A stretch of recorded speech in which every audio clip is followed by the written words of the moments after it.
আজকের ভিডিওতে আমি ইনশাল্লাহ একজন হাউস ড্রাইভারের বাস্তব লাইফ সম্পর্কে জানানোর চেষ্টা করব। যেটা আমার সাথে ঘটে যাচ্ছে আমি সেটা দেখানোর চেষ্টা করবো ইনশাল্লাহ। এখন রাত 9টা, আমি আছি জিদ্দায়। সকাল 10টা বাজে ঘুম থেকে উঠছি। সো সকাল 10টা থেকে এখন রাত 9টা জিদ্দা আছি। এরপরে কতক্ষণ পর্যন্ত আমাকে আজকে জিদ্দা থাকা লাগে বা কতক্ষণ হয়ে আমি বাসায় যাব সেটা দেখানোর চেষ্টা করব, এবং দাফে দাফে আমি এখানে কি কাজ করতেছি সেটাও দেখানোর চেষ্টা করব। এখন চলে যাচ্ছি অন্য একটা কাজে। বসের বউকে রেডসি শপিং মলে নামাই দিয়ে আমি চলে যাচ্ছি বসের ছেলের তোপ নিয়ে আসতে। ওর তোপ রেডি হয়ে গেছে। আসলাম টেইলরের দোকানের সামনে। ওইটা হচ্ছে যে টেইলরের দোকান। এখানে একটা জিনিস আমি বুঝলাম না, এত বড় বড় ব্যান্ড খুলে নিয়ে বসে আছেনি, কোনো পার্কিং স্লট নাই। দেখবেন একটা জিনিস দেখে মনে হয় 4-5টা গাড়ি পার্কিং করার মতো জায়গা থাকে, তাও আবার রাস্তার একদম পাশে, মানে গাড়িগুলো ঢুকাইলেও বাইর করা সম্ভব না।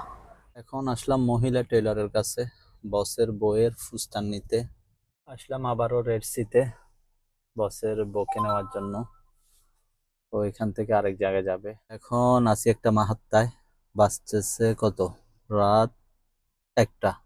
মোটামুটি বসের বউয়ের সব কাজ শেষ করে অনেক জায়গায় ঘুরে কিছু কিছু জায়গায় ভিডিও করতে পারছি, অনেক জায়গায় করতে পারি নাই কারণ সময় পাই নাই। নিয়ে গেছি, নামছি, এখানে গেছি, ওইখানে গেছি, সবকিছু শেষ করে এখন বাইরের গাড়িতে তুলে দিছি, চলে গেছে বাসায়। এখন আমি অপেক্ষা করব, বস আসবে রাতে 4টা বাজে, মানে 4টা বাজে বিমানবন্দর নামবে।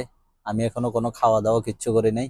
দেখি মাত্রা কিছু পাই কিনা, কিছু পাইলে খাওয়া দাওয়া করে নেব। করে বিমানবন্দরের আশেপাশে গিয়ে ভালো একটা জায়গা দেখে নিরিবিলি একটু ঘুমানোর চেষ্টা করব, যদি ঘুম আসে। আর না আসলে তো কিছু করার নাই। এরপরে 4টা বাজে বস আসবে, ওনাকে নিয়ে বাসায় যাব ইনশাল্লাহ। বাকিটা কথা হচ্ছে। এত রাত্রে আর কি বা পাবো, একটা চা নিলাম, স্যান্ডউইচ নিলাম একটা। তো এখন নাস্তা পানি করব, নাস্তা পানি করে এখানে কিছুক্ষণ অপেক্ষা করে যাবো ওইদিকে। বাজতেছে এখন ফজর 4:30। বসে মাত্র কল দিছে, বলতেছে আমি আসি, পৌঁছেছি, আসো। মানে উনি বাইরে গেছে বিমানবন্দর থেকে, উনি বাইরে আছে, আমার এখান থেকে 6 মিনিট লাগে যাইতে। সো এখন গিয়ে ওনাকে নেব। আলহামদুলিল্লাহ অবশেষে বাসার সামনে। সে বিকাল 4টা থেকে এখন সকাল 6টা, বাইরে এখন অন্ধকার। মাত্র আসি, পৌঁছাইলাম বাসার সামনে। আর বলার কিছু নাই, যদি কিসমত ভালো থাকে তাহলে একটু ঘুমাইতে পারবো, আর যদি কিসমত ভালো না থাকে কোনো কল আসবে না, কোনো কাজ আসবে।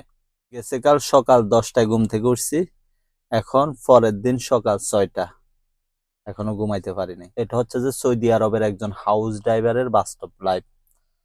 সো যতটুকু আমি দেখাইতে পারছি বা যতটুকু আমি করছি আমি ততটুকুই দেখাইছি। আজকের জন্য এতটুকু। সবাই ভালো থাকবেন ইনশাল্লাহ। আসসালামু আলাইকুম।